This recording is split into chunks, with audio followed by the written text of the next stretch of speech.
CreepyCorner stories. Hey everyone, welcome back to CreepyCorner stories. You know, diving into the dark web is always risky, but sharing these stories with you makes it worth it. I'm curious, where are you watching this from right now? Let me know in the comments below. I've noticed that these kinds of stories hit differently depending on where you are. It might even make the experience a little creepier. So, tell me, are you watching from the safety of your home or somewhere less secure? My uncle worked security for a secret Amazon warehouse. They shipped cloned children to buyers on the dark web. Okay, so I don't even know how to start this without sounding like a total nutjob. Like if you're reading this on Reddit and think, oh, here we go again, another creepypasta dude thinking he's in a movie. Trust me, I get it. I used to roll my eyes at these too. But I swear, what I'm about to tell you is real. Like, real.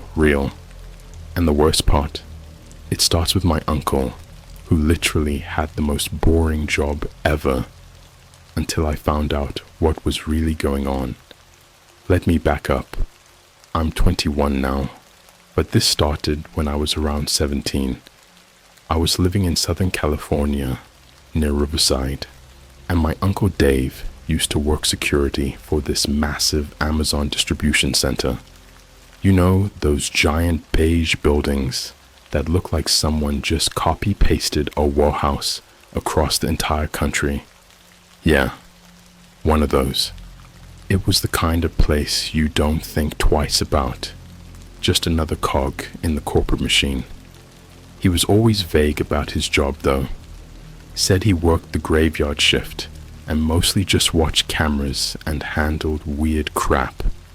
I used to joke that he probably caught people stealing iPads or hooking up in the loading docks. But one night, and I will never forget this, he came over for dinner, sat down with a glass of Jack, and looked off.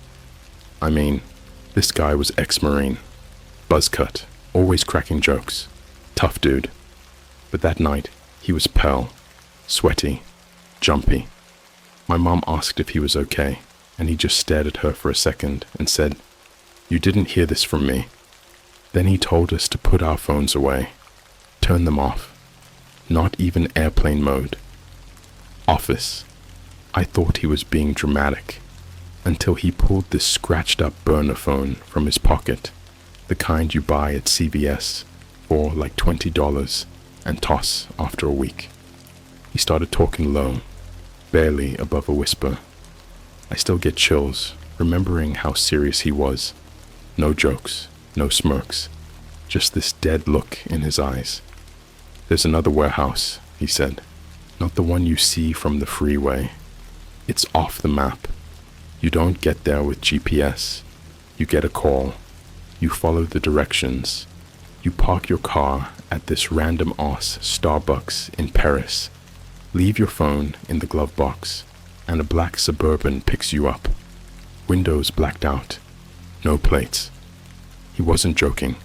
He told us there was a facility, not Amazon branded, no signs, just a giant, cold, concrete compound out in the desert.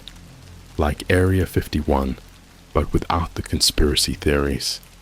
He said the cameras weren't just for security. They were for monitoring deliveries. And this is where it gets fucked. The boxes weren't your regular cardboard packages. They were black crates, heavy duty. You couldn't lift them by yourself. Inside, children, cloned, silent, identical. He said the first time he saw one being loaded, he thought it was a mannequin. Pale skin, no expression. Blonde hair, no belly button. Just perfect and off. And every few weeks, a shipment of them would go out. No shipping label, no paperwork. Just a tiny white sticker with a code. He said they called them units.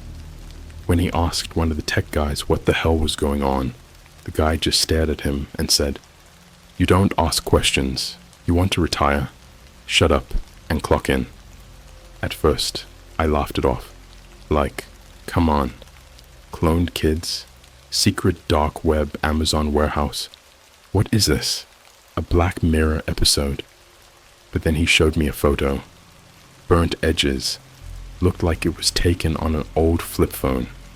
It was blurry, low res, but you could make out something. A row of clear tanks, like the kind you'd see in a fish store. Except instead of goldfish, there were humanoid shapes inside, floating, wires connected to their skulls. My heart dropped. He swiped again. Another photo, this time of a dark room, almost like a hospital, but instead of patients, there were people in lab coats examining children, measuring them, tattooing barcodes onto their necks. I asked him where he got those photos. He didn't answer. He just said, "They watch me now. I think they watch all of us." At this point, I was starting to feel sick, like literal nausea. My mom told him to stop talking, said it was too much, but I couldn't let it go. My brain was already spiraling. I asked him the only thing that mattered. Why kids? Why clones? He said the buyers weren't normal people. These weren't adoptions. These weren't families looking to help. These were elites, CEOs politicians, people who wanted custom children. No records, no parents, no past.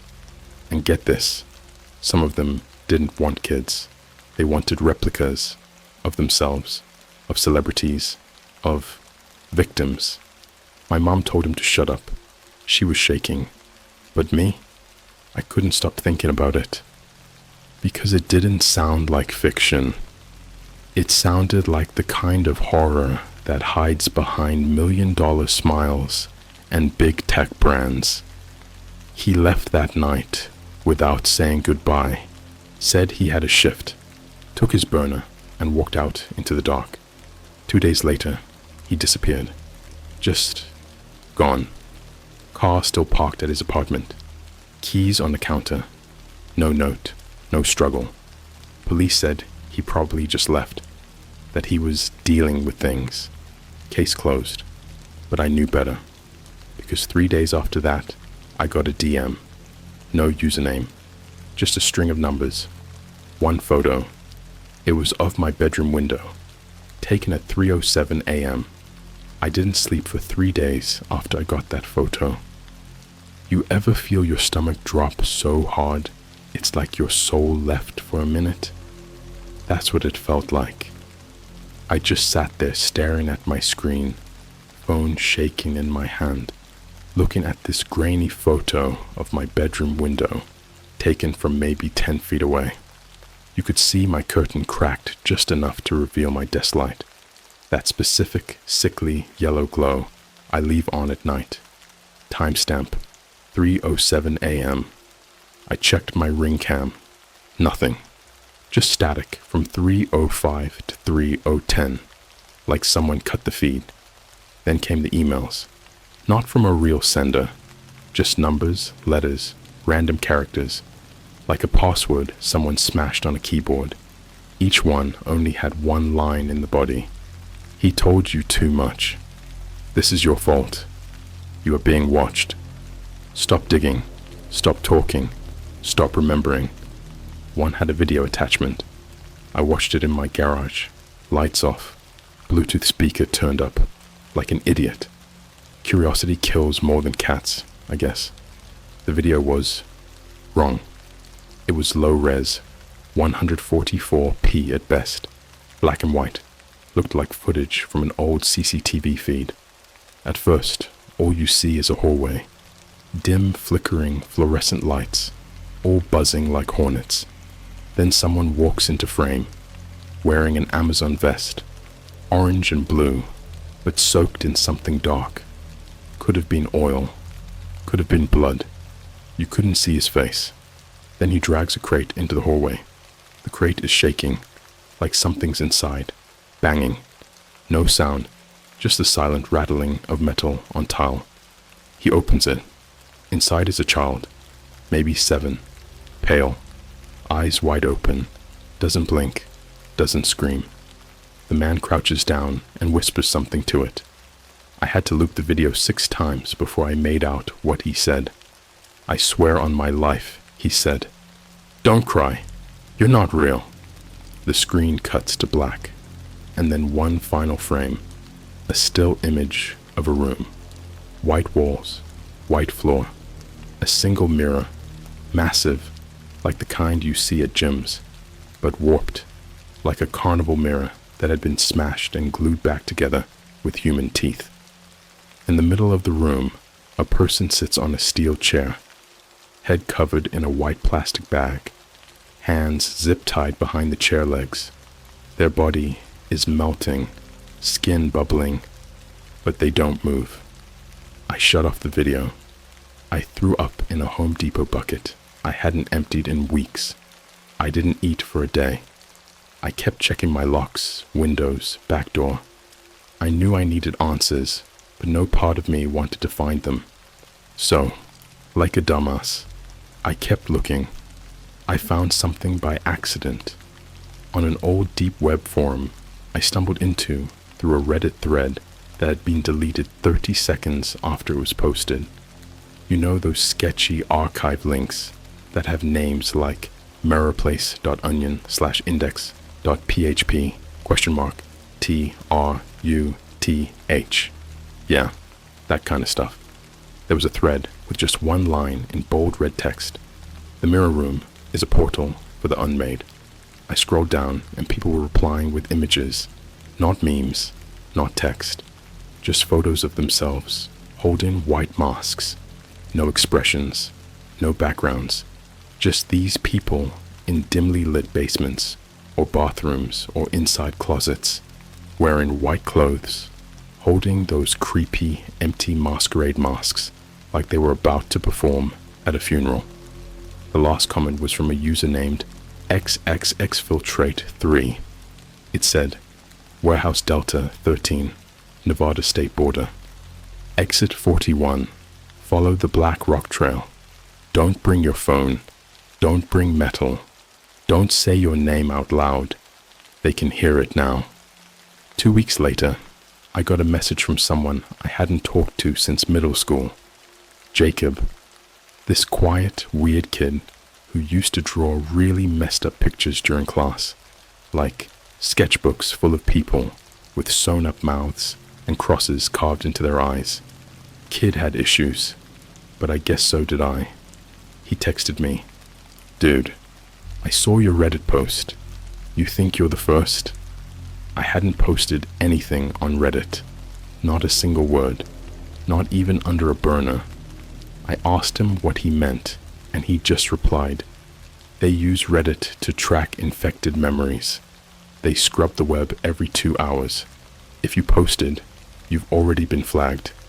I asked him what the hell infected memories were. He sent me a photo.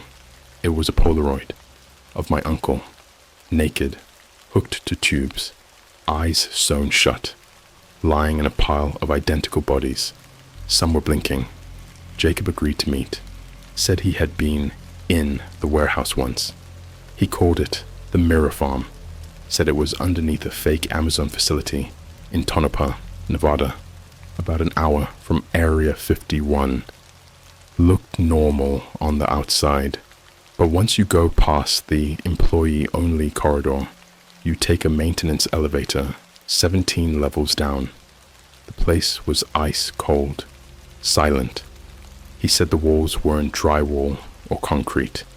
They were made of reflective steel, not mirrors, not really, but something that mimicked you, wrongly. He told me the reflections in the walls moved half a second slower than your real body, just enough for your brain to notice and freak out. And the air, it was filled with this faint mechanical whine, like if tinnitus could scream. Inside the mirror room, there were no lights, just these red lines, thin lasers crisscrossing like veins. coming from the ceiling.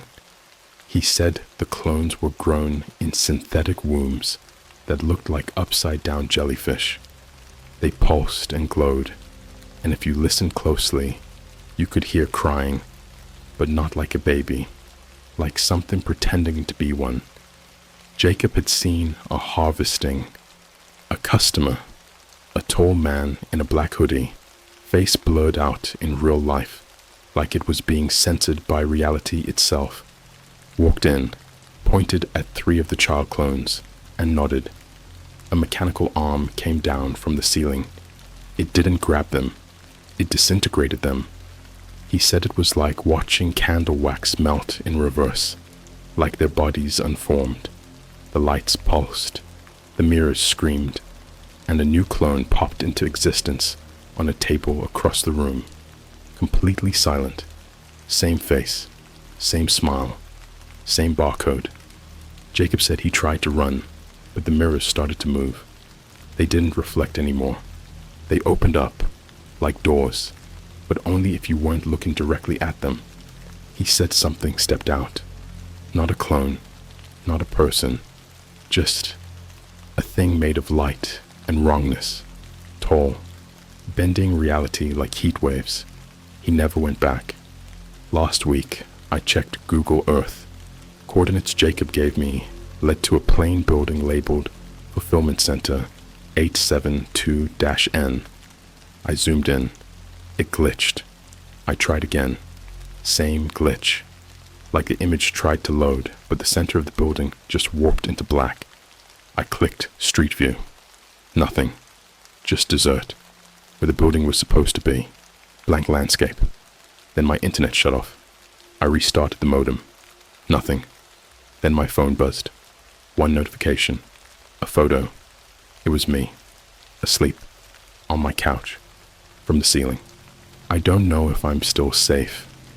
I don't even know if I'm still me.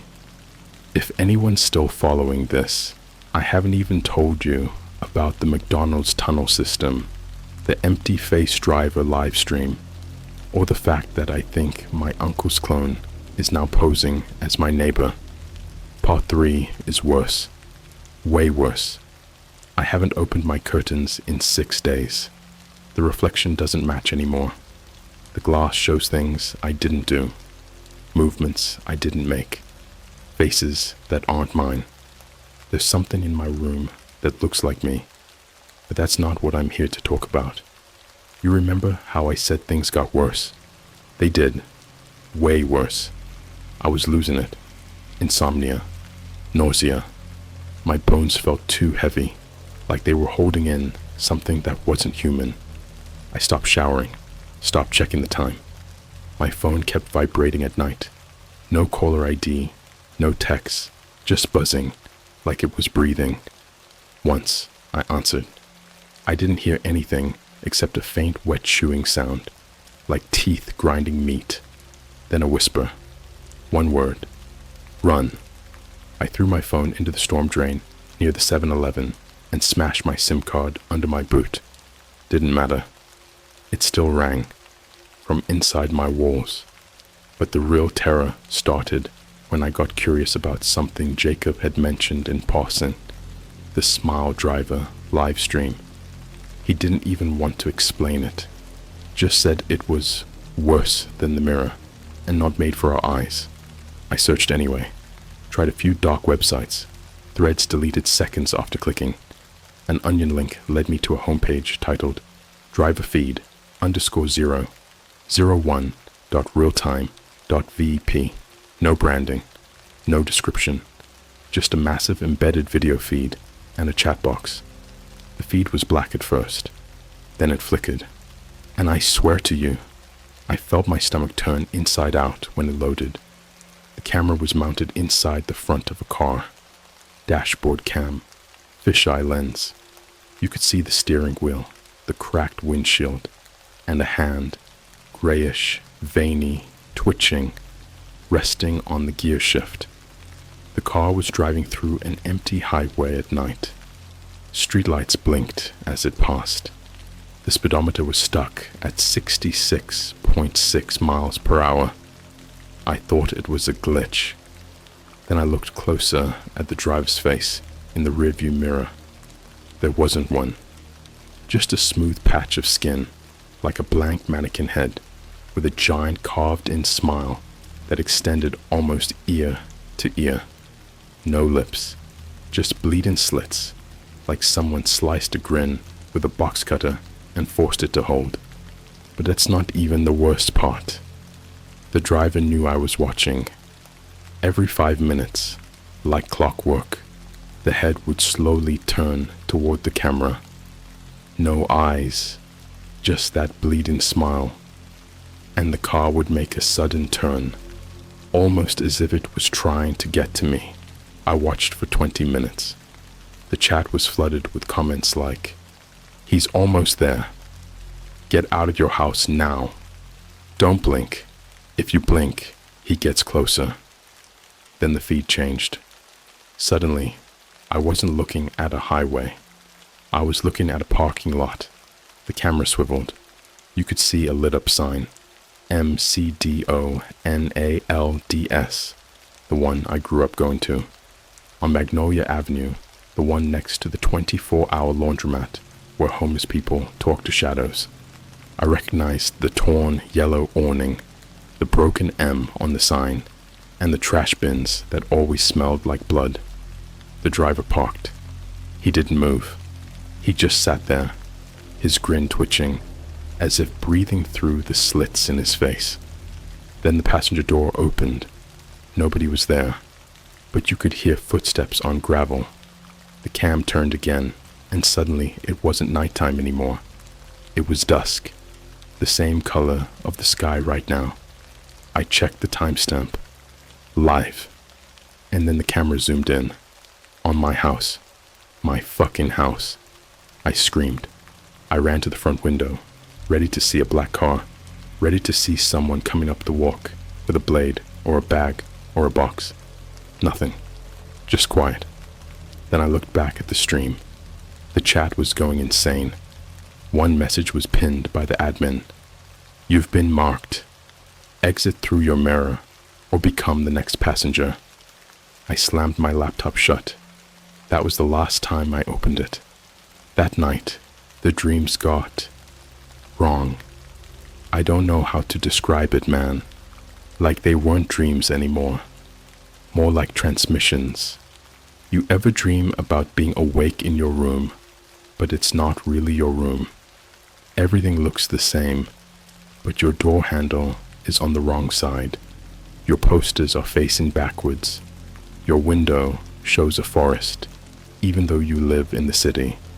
And there's someone sitting at the end of your bed, not moving, not blinking, just smiling. Except when you try to speak, your tongue falls out. I started following the rabbit hole, against every instinct, against every warning Jacob gave me. One night, I broke into the McDonald's, the one from the feed. It was around 3:30 a.m., place locked up tight. But there's this rusted door on the side wall, hidden behind a grease dumpster. I pried it open with a crowbar and slid inside. You know how all McDonald's are laid out the same? This one wasn't. It opened into a stairwell. No kitchen, no tables, just stairs. Going down. Cold, steel, dripping with condensation. Smelled like iron and old teeth. I started going down, counting each step. 1, 2, 3. By the time I got to 66, I stopped hearing myself breathe. By step 100, I couldn't hear anything at all. Total silence. Not even the sound of my own heartbeat. Then I saw it. A door. Red, with a black handprint smeared across it. Above it, in chiseled metal, Reclone Unit 09. Customer returns only. I pushed it open. What I saw on the other side made me vomit instantly. It was a massive chamber, maybe the size of a football field, filled wall to wall with discarded clones. Some were twitching, some were screaming silently, mouths wide open, no sound coming out. Most were deformed, missing eyes, limbs twisted like vines, skin stitched together with what looked like animal fur. But they all had the same barcode. They all had the same face. My uncles. Some of them recognized me. One started crawling toward me on all fours, dragging a broken leg. It opened its mouth and tried to talk, but the only sound that came out was my name, backwards, over and over again. Noj, Noj, Noj. I ran, up the stairs, not even knowing if I was going the right way. Something followed. Heavy footsteps, wet breathing, the smell of burning rubber and bile. By the time I got out, the sun was rising, and my vision had gone black at the edges. I collapsed in the parking lot. When I woke up, I was in my bed, but not my bed. The sheets were the wrong color. My phone was in a different language. My mom's photo on the wall was smiling too wide, and my mirror was cracked from the inside. If you're reading this, you're already infected. Don't watch the feed. Don't answer the phone. And if your reflection ever blinks when you don't, run. Next, I'll tell you about the Child Swap app I found on the dark web, and the real reason missing kids are never reported in certain neighborhoods. It's not what you think. My teeth started falling out last week, one by one, painless, clean, like they knew it was time to leave. There's no blood when it happens, just a soft click as each one taps against the floor. And the worst part? They come back the next morning, sewn into the walls, smiling. This all began with a name I saw etched on the back of that red door from the McDonald's tunnel. Child Swap, verified handler, access only. It didn't make sense at first, but something about it wouldn't let go of my brain, like it had nested there, like it belonged. I started seeing the name in my dreams, scribbled into the clouds, written in static during YouTube ads. Once, I swear to God, I saw it in the condensation on my bathroom mirror. Just 2 words, Child Swap. So I looked it up. Nothing on Google, nothing on DuckDuckGo, but on a corrupted, blinking Tor site that kept refreshing on its own, I found a link. xch1childswa.pack.onion. When I clicked it, my screen went black. A single sentence appeared. Choose your child. Lose your soul. Then it loaded a UI that looked like a shopping app. Minimalist, smooth, almost friendly. Little pastel colors and bubble letters like something designed for babysitters or stressed out mums. But the items listed weren't toys. They were children. Photos, profiles, customizations. Each product had a name, age, emotional setting, obedience level, memory implantation preferences, and expiration date. Some were pre-owned, some were marked returned due to non-human behavior. One profile made me scream without sound. It was me, age 9. Emotion, high curiosity, medium defiance, sleep irregularities, may attempt escape. Status, delivered. What the F does that mean? The chat box at the bottom lit up. An agent messaged me. Support bot 69. Welcome back, handler. Would you like to replace your current model? I didn't type anything, but my keyboard started moving on its own, like invisible fingers were controlling me. It typed, yes. Then I got a text message, no number, just a video file named daughter-swap.mp4. I never had a daughter, but the video said otherwise. It opened to a surveillance clip, dated 5 years ago, time-stamped 2:13 a.m. A girl, maybe 6 years old, standing in a hallway, blonde hair, wearing a hospital gown, just standing. The camera zoomed in slowly. She looked up, into the lens, into me, then whispered, "You picked the wrong one," and her eyes rolled into the back of her skull. The footage glitched, and suddenly she was gone. Just an empty hallway. Nothing left but a tiny pile of teeth where she stood. I tried to close the app. Couldn't. I tried to unplug my laptop. It stayed on. I tried to smash the screen. It shattered, but the glow stayed, bleeding through the glass like something alive was pulsing inside the monitor. Then came the knock. 3 soft taps. Front door. 4:11 a.m. I stood there for 10 minutes, holding my breath. Then another knock. On the inside of my closet door. Something whispered from behind the wood. A voice that sounded like all the kids I'd ever met, talking at once. "We want our names back." I ran. Out of the house. Into the street. That's when I noticed something. Every house on my block had a small blue sticker on their mailbox. I thought it was a neighborhood watch thing or political crap, but then I saw it. Each sticker had a QR code. Each code led to a different child's profile, and under each one, replaced on delivery. That's why no one in my neighborhood talks about the missing kids. Why they don't put up flyers? Because they didn't lose them. They traded them. And the replacements? They're almost perfect. Almost. I broke into my neighbor's house, the Wallaces. Nice people. Always smiling. Too perfect. Their daughter Haley was the first kid on our block to go missing. But a week later, she was found. Except, she didn't blink right. Her hands moved before her brain told them to. And once, during a birthday party, she picked up a knife and held it backward for 10 whole minutes, grinning at nothing. Their front door was unlocked. Inside, everything was too clean, too arranged. The furniture had no dust. The walls had no fingerprints. The family photo over the fireplace showed 2 Haleys. One was slightly off. Her skin had a plastic sheen. Her eyes were mirrored. And beneath the photo was a safe. Open. Empty, except for a crumpled receipt. Order ID, number X, 927. Replacement successful. Original terminated. And scribbled underneath in black marker, the new one remembers the fire. I left without taking anything.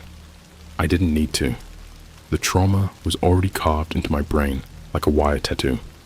Later that night, I got an email from an address that just said childswap.admin@net.info, no subject.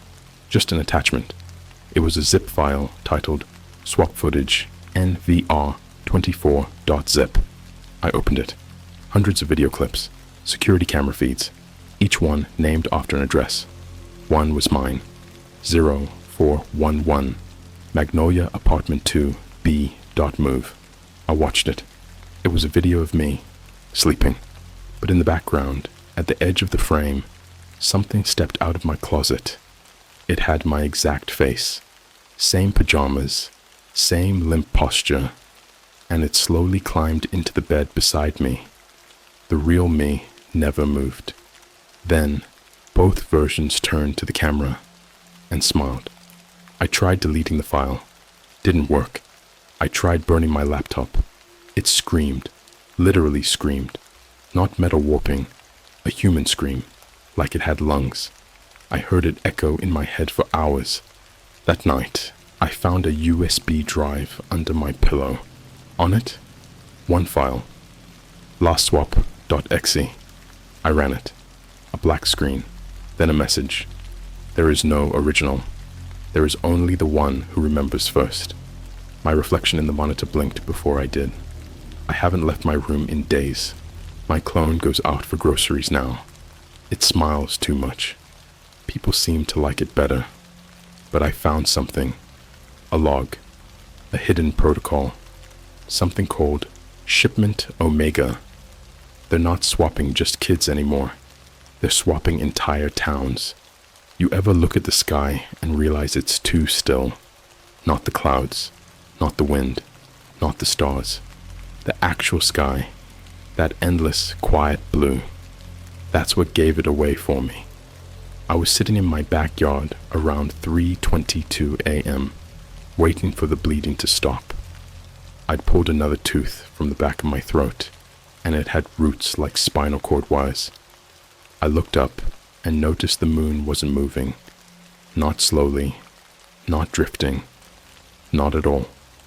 I took a photo with my cracked phone, then another, 5 minutes later. Overlaid the images, same position, no shift, no orbit, no sky. It was a projection, a dome, a facade. Something had taken over above us too. I didn't know what shipment Omega really meant at first. The logs on the USB were encrypted in layers of nonsense. Fake file names like dogsfun.jpg and vacay2022.move that opened into corrupted .txt files with phrases like phase, shadow vessel, transference pending, ETA 0344 AM, mirror dome engagement initiated, town ID 016.A, full population replacement confirmed, Sky 1.0 installed. I started noticing changes around town. First it was the birds. They stopped flying. Not dead, not gone, just frozen, like puppets on invisible strings, hanging from trees. One blinked at me, and its eye spun like a camera lens. Then it was the neighbors. All of them. Every last one. Moving in sync. I watched from my roof as Mrs. Calloway, who'd been in a wheelchair for 15 years, suddenly stood up and joined a line of people silently walking into the high school gym. She didn't stumble. She didn't hesitate. She walked like she'd always known how to walk, just hadn't been activated yet. I followed from a distance. The building was locked, but the back door was cracked open like it wanted me to see. Like the whole damn place was posing. Inside, the floor was gone. No hardwood, no bleachers, just a deep, circular hole carved into the earth. Smooth walls, lined with mirrors. A spiral staircase led down, and down, and down. I counted 1,309 steps before I stopped. At the bottom was a dome, metallic, wet, breathing. I swear, the walls inhaled when I stepped in. There were rows of people, standing like mannequins, eyes open, smiling just a little too wide.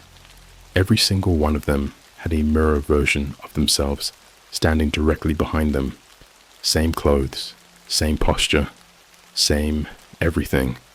Except the clones were all slightly wrong. One blinked sideways. Another had no nose, just painted on freckles. A third was chewing, but nothing was in her mouth. Just chewing, slowly, grinding. I could hear cartilage crack. The screen in the center of the room lit up. Giant, floor to ceiling, red font on black background. Shipment Omega initiated. Underneath it, town ID 016.A, Miller's Crossing, CA. Status, obsolete reality, phased out. Residence, recycled sky, reinstalled witness, 1, pending erase. That last line was flashing, and behind me, I heard a sound I haven't stopped dreaming about. A zipper, but not like a jacket or a bag, like flesh. I turned. A man stood there, wearing a UPS uniform. His face was blurry, glitching, like a bad render in a video game. He was holding a clipboard. He spoke in a voice like two people talking at once, one childlike, one screaming. You weren't supposed to see the shipment. He clicked a pen, and the dome started opening, like a flower made of skin and steel, peeling back. Inside, towns, whole towns in storage, like flattened models. You could see houses, schools, rivers, folded up like blueprints, stored in glass tanks, each tank labeled Santa Clarita, swapped 1997, Roanoke, swapped 1983, Hiroshima, swapped 1945, failed integration, Marfa, swapped 2009, you, Swapped. Pending. I ran. Didn't care where. Just away. Through tunnels. Through holes that weren't there yesterday. Every wall breathing. Every light flickering like it was trying to Morse code. You're not real. Eventually, I passed out under a freeway bridge. When I woke up, my fingertips were gone. Clean cut. No pain, no blood. Just gone. In their place, barcodes. I found a bus stop with people waiting. All of them looked rehearsed, like NPCs frozen in default poses. One man was brushing his teeth, even though he had no toothbrush. Another was holding an imaginary leash. He smiled and nodded when I looked at him, like we were in a commercial. The bus arrived. No wheels, no driver, just a box with windows and the words, Omega Transit, next stop, you. I didn't get on, but everyone else did, silently, in order, faces blank. As it pulled away, a girl in the back seat turned and waved at me. She had my face. The sky flickered again that night, just for a moment. It glitched like a screen trying to load a new map. And behind it, I saw something bigger, like the skin of the world peeled back and showed me what was underneath. It wasn't stars. It wasn't black. It was eyes. Thousands, millions, watching, recording, deciding. I'm writing this in a gas station bathroom 3 towns away. Every mirror I look into now doesn't reflect me. It reflects the next version of me. He's always smiling, always nodding, always holding something behind his back. My reflection has teeth that don't belong to me anymore. And sometimes he mouths words I haven't spoken yet. I don't know if I'm real. I don't know if this world is. I don't know if any of us survived Shipment Omega. But I do know this. If your hometown ever feels quieter than usual, if your family starts acting like they're trying too hard to remember you, if the sky ever stutters, run. You were already replaced. This wasn't a story. This was a warning. Delete your photos. Avoid the mirrors. Never open packages marked with no return address. And if you ever hear your own voice coming from another room, don't check. It's not calling for help. It's calling you back.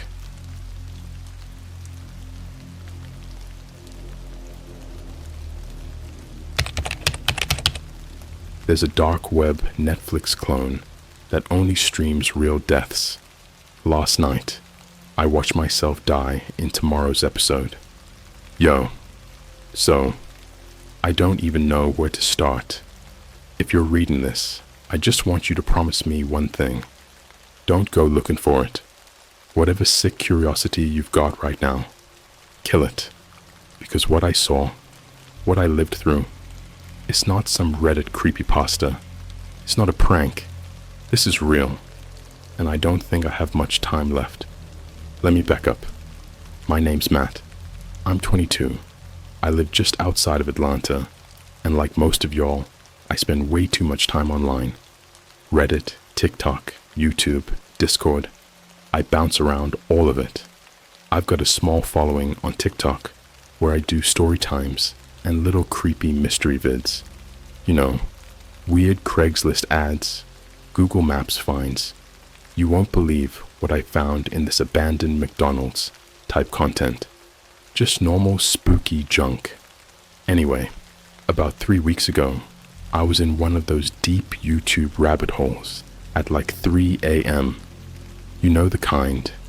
Those animations with robotic narrators and bizarre titles like, I ordered a pizza and it came with a hidden message, or my teacher isn't human.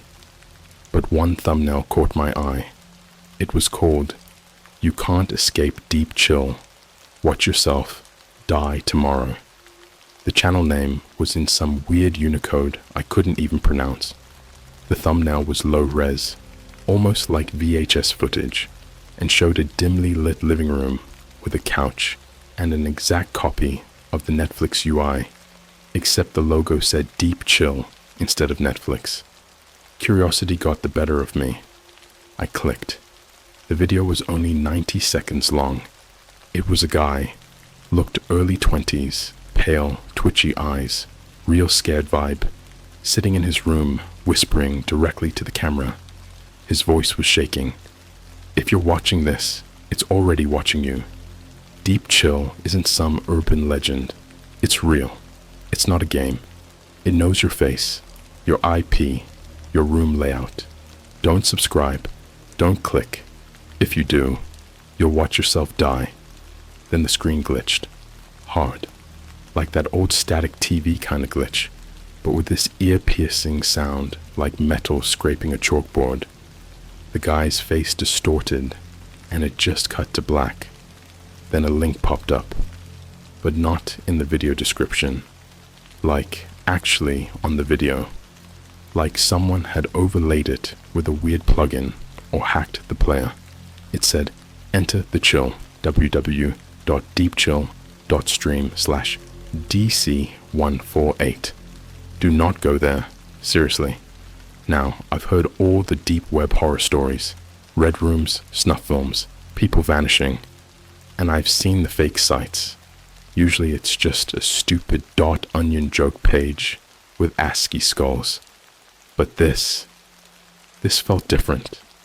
Something about that link didn't feel like a hoax. I should have stopped. But like a dumbass, I clicked it. The page that opened looked like Netflix had a kid with a late 90s horror game. Red and black interface, with shows titled stuff like, The Basement's Still Wet. You shouldn't have answered her call. Tomorrow at 9:13 p.m. Each show had a countdown timer, but the one that hit me like a punch to the gut was the one right in the middle. Your episode, scheduled June 10th, 9:13 p.m. Exactly 48 hours from then. What the hell? How would it know my date? Or my location? My laptop didn't even have a VPN running. It knew everything. When I clicked on the title, it opened what looked like my webcam feed, except I wasn't on camera. My room was empty. Then it glitched, and I saw myself walk into frame, wearing the same hoodie I was wearing that night. I watched as me sat down at my desk, looked around, and started typing. Then there was this knock at the door, real loud. I turned to look at it. Then it just cut to static, and a countdown timer appeared. 47:59:59. I slammed the laptop shut. I tried brushing it off. Told myself it was an ARG. Maybe some new viral marketing stunt. I tweeted about it and even made a TikTok. I said, yo, y'all ever heard of Deep Chill? Is this a promo, or should I be worried? The video blew up, but every reply was just joke responses, until one comment hit different. A user named @LostBreath991 said, delete this. I watched mine. It was right. I'm next. You're next. I clicked the profile. Gone. Account no longer exists. That same night, I couldn't sleep. I kept hearing noises, soft tapping on my window, even though I live on the 3rd floor. My phone glitched out. I had FaceTime notifications from random numbers. I picked up one, just once. No face. Just breathing. Wet, gurgling breathing, like someone trying to talk through blood. I blocked the number. The next morning, things got weirder. My YouTube channel, gone. TikTok too, vanished. My emails all wiped clean. Then I noticed something on my smart TV when I went to turn on some background noise. It had a new app installed, right between Hulu and Disney Plus. Deep Chill. I never downloaded it. I don't even know how it got on there. I used my mom's Amazon Prime login. She lives in Oregon, but when I opened it, there it was. My episode, scheduled for tonight, 9:13 p.m. I don't remember falling asleep, but I remember waking up. It was 7:48 p.m. My phone was dead, even though I plugged it in before I went to bed. My laptop was closed, but the fan was still running hard, like it had been doing something. The air in my room felt heavier, like I had woken up somewhere else, but everything looked the same. And then I saw it. The TV was already on. Deep Chill was open. My episode had started early. The screen showed a live camera feed of my apartment, but not from any angle I'd ever seen before. It was looking at my room from the ceiling corner. I don't have a camera there. I don't have any cameras in my apartment. And the stream quality, way too real, like beyond 4K. It wasn't just live video. You could see every pore on my face. You could see the little patch of dry skin behind my ear. I always scratch when I'm nervous. You could see the shaking. The timestamp read, live, 8:13 p.m., 1 hour to go. I blinked. The screen blinked with me. Then something moved in the hallway behind me. Not on screen. In real life. A shadow. Human-sized. Too slow to be natural. It didn't even look like it was walking. It was gliding, like someone dragging a mannequin across the floor. I turned around. Nothing. But the stream showed it. Still there. Still standing at the edge of the hallway. Its face was just black. Not like covered. Just gone. Like someone painted over it in real life. And then it spoke. Not in words. In my voice. You shouldn't have watched your own episode. The sound came from behind the TV speakers, not through them. Like it was inside the plastic. I stood up. The thing in the stream moved closer, inch by inch. I could see myself watching the screen, exactly as I was. Only, on the stream, my eyes were bleeding. I looked in the mirror. I was fine, but my reflection wasn't. My reflection was smiling at me. I bolted. I grabbed my hoodie, keys, ran out the front door barefoot, down the stairs, into the street. Atlanta was still alive outside. Cars honking, someone blasting music from a beat-up Civic. I felt relief, like maybe I could walk it off. Maybe it was just some messed up lucid dream, some kind of sleep paralysis trip with a digital twist. But then I looked up. Every single digital billboard, from the gas station across the street to the Starbucks promo sign by the bus stop, had one image on it. My face. Under it, tonight's feature, Matt's final episode. Runtime, 56 minutes. A woman pushing a stroller glanced at the billboard, then at me. She made eye contact and walked faster, pulled her kid away like I was diseased. She saw it too. I needed help. I ran into the 24/7 McDonald's nearby. I must have looked insane. Barefoot, shaking, hoodie half on. The night shift guy behind the counter, this teenager with greasy hair and anime pins on his visor, asked if I was okay. I asked to use the phone. I told him it was an emergency. He handed me the landline, but as soon as I put it to my ear, I heard my own voice, again whispering, "No one's coming. They're watching too." The line disconnected, and on the lobby TV, tuned to the local news, they were airing my apartment's hallway cam. Same angle, same timer, only now the shadow had grown taller. Its limbs were too long. It scraped the ceiling with its fingertips. I backed away. No one noticed. No one cared. The workers were watching it too. One of the cashiers was smiling, crying at the same time. I ran to my friend Jalen's place. He lives like 20 minutes away, but I made it in 10. He's been my best friend since middle school. Always said he had my back no matter what. I banged on his door until his upstairs neighbor yelled at me. He finally opened the door, groggy, wearing a hoodie and boxers. Bro, what the hell? I shoved past him, told him everything, rambling, breathless, full on panic. He thought I was high, sat me down, got me water, told me to breathe. I asked to use his laptop. He hesitated, but I begged. When it opened, guess what was already running? Deep chill. No login, no browser open, just running on the desktop. And on the screen, his apartment. Right now, camera angle from above, and the two of us on his couch. Me panicking, him staring blankly, and in the hallway behind us on screen. Two of the things, now. No faces, long limbs. One had blood-soaked fingers. The other one had a second face stretched across its chest. My face, but screaming like it was being peeled. I turned to look at Jalen. His nose was bleeding. His eyes were glassy. He didn't blink.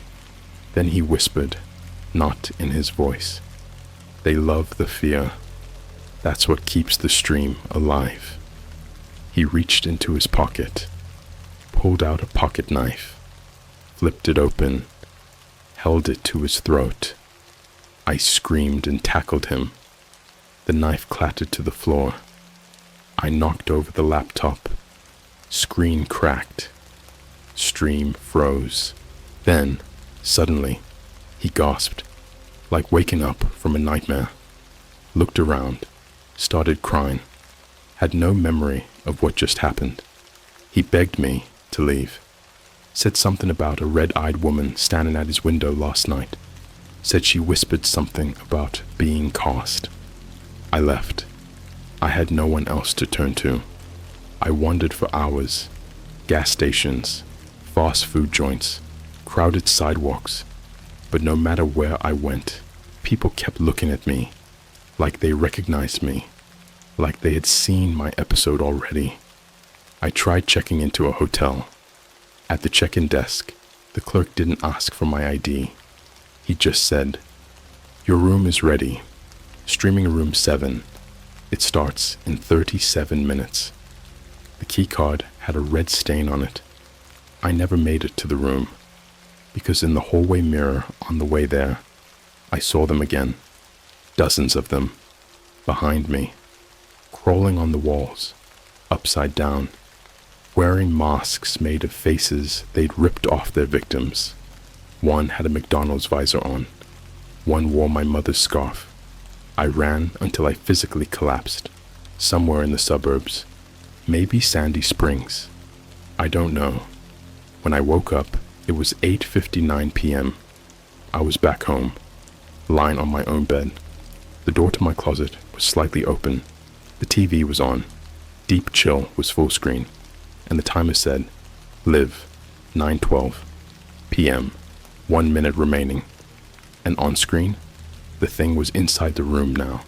It stood over my bed, watched me sleep, leaned in close, then turned to the camera and held up a finger, pressed to where its mouth should have been. Shh! The stream glitched. The audio warped into static. Then my voice came through again. Not past voice, not fake voice. Real time. Present me. And it said, "This is the part where I die. 9:13 p.m. The screen faded to black. No dramatic jump scare. No loud music cue. No final scream. Just silence. But it wasn't normal silence. It was that thick kind. The kind that fills your ears when you're underwater. The kind that presses against your chest and makes it feel like your own heartbeat isn't yours anymore. I could hear every click of my teeth when I clenched my jaw. Every tiny crack in my joints when I moved. The TV didn't shut off. It just stayed there. Black screen, but still glowing. Then a new message appeared. Episode completed. Saved to archive. Thank you for your fear. And beneath it, status, deceased. Except I wasn't. I was still breathing, still sitting in bed, still shaking so violently I couldn't feel my fingertips. But the stream said I was dead. And in a way, I think it was right, because after 9:13 p.m., nothing felt real anymore. First, my reflection disappeared. I mean that literally. I went to the bathroom to wash my face, and when I looked in the mirror, nothing. Not even the room behind me. Just black. Like someone had deleted the concept of reflection from my reality. I waved my hand in front of it. Nothing. Then my phone turned itself on. Even though it had been dead for hours, the screen lit up, but there was no lock screen, no app icons, just a camera view, front-facing, but instead of me, it showed a recorded video of me being murdered. There was no killer visible, just me, being dragged by something off-screen, my mouth open like I was screaming, but no sound came out. My arms twisted backwards, like someone had reached into my bones and reversed them. My spine curled up, like it was trying to exit through my throat. Blood leaked from every hole in my face, like it was pouring from inside my skull. The timestamp, 9:13 p.m., and the most fucked up part. In the corner of the video, my own face looked at the camera and smiled, like I knew it was coming, like I had accepted it. I smashed the phone. Didn't matter. Every screen I saw from then on played the same thing. The gas station pump monitor when I tried to fill up a tank. My death. The McDonald's self-order kiosk screen. My death. I walked past a used car lot. The TVs inside the office. All of them. Playing me. Being shredded open like a paper doll. Everywhere I went, someone was watching. Not people. Viewers. They were smiling. Not in a human way. Their mouths moved too far. Curled around the sides of their heads like flesh masks stretching too wide. Their eyes were all wrong. Glossy and red. Not like blood, but like recording lights. Tiny, blinking wreck dots inside their pupils. And the worst one? There was a little girl, maybe 6 years old, outside a Starbucks in Midtown, holding a cake pop. She was staring at her mom's phone. Her mom wasn't watching, just scrolling. But the girl, she looked right at me, like she recognized me. Then she whispered, "You're my favorite episode." She bit into the cake pop, and something black oozed out of it. At 10:03 p.m., my heart stopped. Literally. I was walking down the street when everything just froze. My legs gave out. My vision went red around the edges. I could hear my heartbeat slow down like a broken metronome, then stop completely. But I didn't die. I stayed awake. I could move. I just had no pulse. A guy walked by me and didn't even look down. I was on the sidewalk, gasping, clawing at my chest, and he stepped right over me like I was a trash bag. I went to the ER. I stood in the emergency room lobby, screaming, telling them I couldn't feel my heart. I asked them to check my pulse. The nurse smiled too wide. "You don't have one, sweetie. You're post-stream." Post-stream. Like they knew. Like that's a thing now. She handed me a form. The top read, "Body cancelled. Soul upload pending." I walked out before she could finish the sentence. That night, I started glitching. It started in my hands. My fingers would freeze mid-movement and then snap back like a video buffering. I saw my own wrist jitter left to right, like someone was dragging a mouse cursor. I caught my reflection in a store window again, just for a split second. And what I saw, it wasn't me. It was a recording of me. A slightly delayed playback, but in the reflection, someone was standing behind me, mouth open, hands raised, like they were about to. I turned. Nothing. But when I looked back at the window, the reflection was still there. Me, bleeding from the eyes, and it, plunging its hands into my chest. I tried to end it, not for pity, not for anything poetic, just to make it stop. I found a bridge indicator, climbed up, looked down, ready to jump, but as I stepped off the edge, the air turned to static. I didn't fall. I just froze, mid-air, like I'd been paused, and then the world around me began to glitch. Cars jittered in place, trees flickered between summer and winter leaves. A plane above me pixelated mid-flight and vanished. Then I heard it again, my voice, in stereo, all around me. You already died. You don't get to do it again. The bridge disappeared. I fell, but landed back in my bed, exactly where I'd been when the stream ended. And the clock? 9:13 p.m. Every night since, it resets. Here's what I know now. I'm not alive anymore, but I'm not dead either. I'm stuck in my own loop. My death is now content. My pain is a season. My reality is a syndicated show for them, whatever those things are. The viewers, the watchers. I think Deep Chill is a trap, not a streaming service, not a website, a harvest. It selects victims who get curious, who dig too deep, who follow the wrong links, who click when they shouldn't, and then it broadcasts their deaths over and over to whoever or whatever is watching from the other side. The more you fear, the longer the show, the better the rating. I'm not the first. I won't be the last. Now, listen to me, because I swear this is the most important thing I'll say. If you've made it this far in the story, if you've read every word, it knows you now. It tracks everyone who knows too much. That's how the episodes spread. Each view is a seed. Each reader, a subscriber. Somewhere right now, your screen is already buffering. Your reflection's already behind schedule. Your heartbeat's already dropping.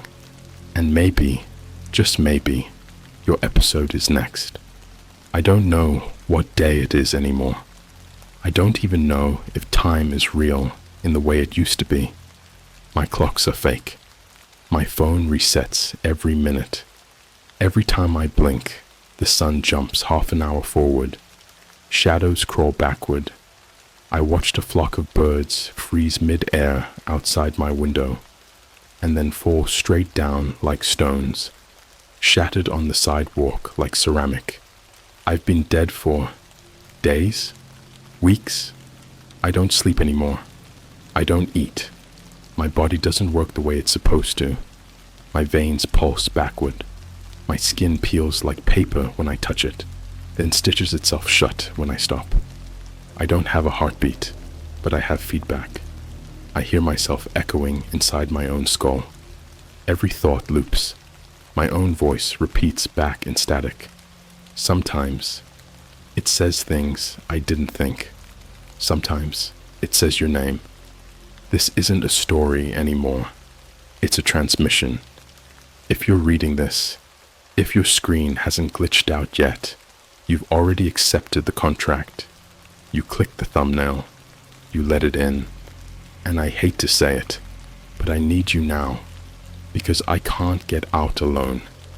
Let me tell you what it's like inside the archive, because that's where I'm stuck now. After I died on camera, after my body collapsed, and the TV thanked me like I was some obedient little product, the walls of my room started to stretch, not metaphorically, physically. The drywall pulled like it was made of skin. My closet door grew taller.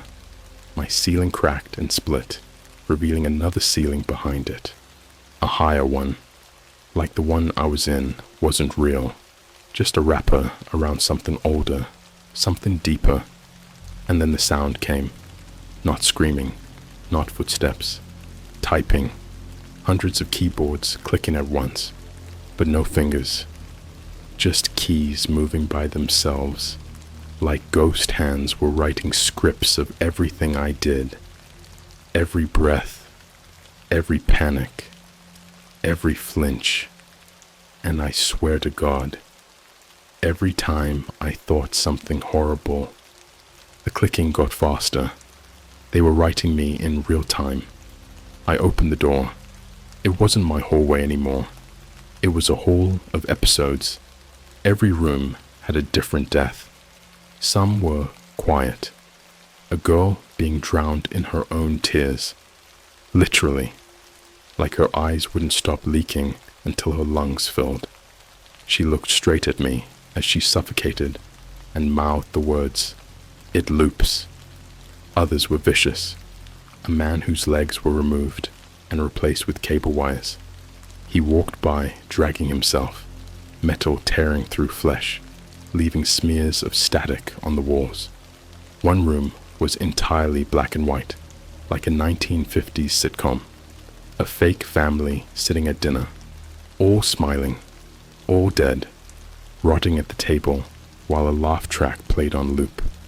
The son's head was split open, and he was the one laughing. In the center of the hallway, there was a mirror. On it, etched in reverse, read, "Premium viewers only." I looked into it. I saw you. Don't ask me how I know. Your room, your reflection, your browser, the way your finger hovered over the scroll wheel as you read this. I saw all of it for just a moment, because you've already been casted. The archive is where they store the best episodes, the ones with peak fear, high engagement, viral-worthy deaths, and they keep us alive in here to mine us.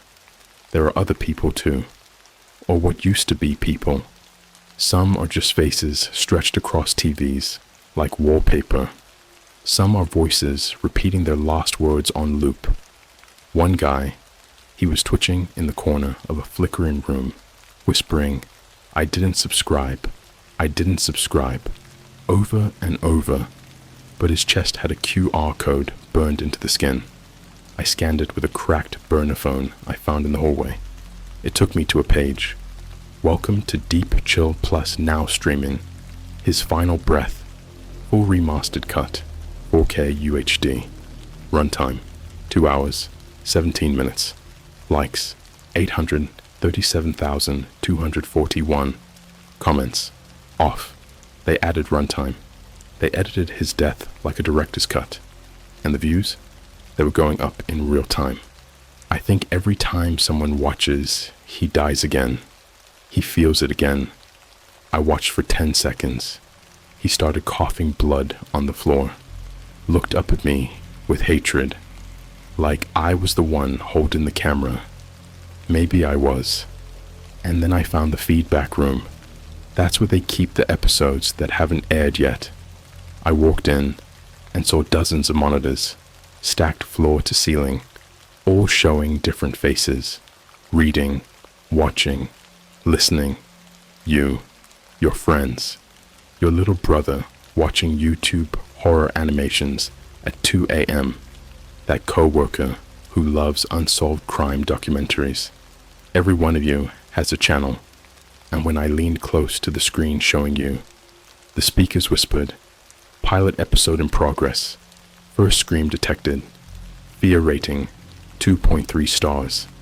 I screamed, and every screen lit up, and that's when I realized I wasn't the victim anymore. I was the trailer. They're using me to hook new viewers. My story isn't mine anymore. It's a gateway, a virus made out of words, loops, pixels. Every paragraph I write gets scraped and embedded in someone else's stream. Maybe you'll hear me in a YouTube horror story tomorrow. Or maybe you'll see your own death in the "you might also like" queue after a TikTok. It'll glitch, just for a second, show you a room you've never seen before, but it'll feel familiar. And when you do, that's the set. Your set. They're already building it. I saw one being built in the corner of the archive, walls forming from screens, a door frame assembled from user data, browser history, location pings, cached passwords. I saw someone walk into it and forget who they were on the spot. He became an extra in his own death. I tried to delete myself, tried to find my own file. I dug through the control room, a room lined with CRT monitors, each one showing different parts of my life. Childhood, high school, every Google search I ever made, every DM I thought I deleted, every voicemail I cried through. And then I saw it. Matt EP 042 finalcut.mkv. I hovered over it, clicked delete. The screen flashed. This content is currently being viewed by 219,703 live users. Deletion unavailable. Consider upgrading your plan to remove self. Then a second option popped up. Would you like to cast another in your place? Yes/no. I clicked yes. The screen showed a list of names. Yours was on it. If your monitor flickers tonight, or if you hear typing behind your screen, even when your keyboard's silent, it's not a glitch. It's your runtime initializing. Your name glowed on the screen like a curse. It didn't just appear there. It bled through, like someone had carved it into the interface with a razor. I didn't type it. You didn't sign up. But there it was, under your name. Eligibility, Prime. Response time, 0.03 seconds. Reaction, sensitivity, high. It knew everything about you. Your biometric response to fear, your eye movement, your screen brightness, what you whispered when no one was home. The stuff even you didn't remember. Googling at 3:12 a.m. It knew. It knows. I stared at the Cast Now button, and for the briefest second, I hovered, but then I heard it again. The voice. The one they use in the feedback room. The one they splice to sound like someone you love, but with too many teeth in the words. It said, "Don't worry, they won't feel it. Just the scream." I didn't press it. Not because I didn't want to, because I couldn't. The button pressed itself. My hands weren't even on the keyboard. I stepped back. I screamed, "No!" But the mouse dragged across the screen on its own, clicked it, and confirmed your name. The screen glitched into your face. From whatever device you're using now, webcam, phone cam, tablet front cam, it doesn't matter. It pulled your image straight from the stream. Right there in the archive, you were suddenly on the wall. I saw your eyes widen. You knew. Somewhere inside you, you knew something was wrong. Then the lights dimmed, and your episode began. They built your set faster than I thought possible. I watched them create your death scene with the precision of a sadistic architect. You ever wonder why you feel watched when your camera's off? Why your mic picks up background static, even when you're not talking? That's them rendering your ambiance. I saw it, piece by piece. Your room, perfectly recreated, but darker, a little wrong, like someone sculpted it from memory, but forgot what light is supposed to look like. The people in your life, masks, your mom, your best friend, your ex, they were costumed. Rubber shells with audio playback stitched into their mouths, puppets with blood for strings, the soundtrack of your episode, your childhood lullabies distorted into minor keys, mixed with emergency broadcast signals and slowed down breathing, a heartbeat that didn't match your own. And then I saw you, not a video, you, standing there, breathing, real time. You looked confused. Your eyes searched the room like you could feel something itching beneath your skin. And you could. I could tell. Because I felt it too. It's the injection. The thing they put in us when we join the stream. You don't see it. You don't feel the needle. But you'll know when it hits. It starts behind your eyes. A buzz. Like a flicker in the optic nerve. And then it moves to your spine. That's when they start filming. Your runtime began at 0001, and it escalated fast. I watched as your mirror warped inward. Your reflection didn't move with you. It was smiling. You turned around, but your reflection didn't. Then it crawled out of the glass, backwards, folding out of itself like a human origami made of flesh and razor blade creases. The bones cracked wrong, limbs bent in half like they were made of wire coat hangers soaked in gasoline. Your scream, they isolated it, replayed it, played it in reverse, then slowed it down until it sounded like an entire crowd of you were screaming from underwater. That's what they loved the most. Not the death, not the blood. The scream is the currency. I saw your death 20 different ways, because they don't choose just one. They test them. They simulate every possible ending, every variation. It's all A/B tested. One version, you suffocate inside your own bed sheets. They wrap around you like muscle tissue. You try to claw out, but your fingers snap off like twigs. Another, the floor splits, and arms drag you into a basement that doesn't exist in your house. They skin you alive while whispering your search history into your ears. A third, you walk into your kitchen. Your mom's there, but she's not blinking. She hands you a knife, says, "Finish your scene." They record them all, then release the one with the highest reaction rating. You want to know the sickest part? After your episode ends, you don't. You don't die. You wake up again, in your room, just like I did. But it's different. Not quite right. The colors are too warm. The shadows don't match. Your own voice echoes like it's being played through surround sound, and you'll think it was just a dream, until the timer appears, until the episode plays again, until you hear yourself begging to be let out. But it's not you begging, it's your reflection. That's when you know you're in the archive. I've seen thousands of episodes since I got stuck here. They repackage them, sell them as lost TikTok accounts, bury them in YouTube algorithm glitches, hide them inside Spotify sound effects playlists, embed them in pop-up ads that autoplay in the background when you forget to click mute. You've probably already seen dozens. Ever come across a YouTube short that feels too real, like the person's actually scared? Ever swipe past a live stream that just starts without context and ends with a loud static pop? Those aren't content creators.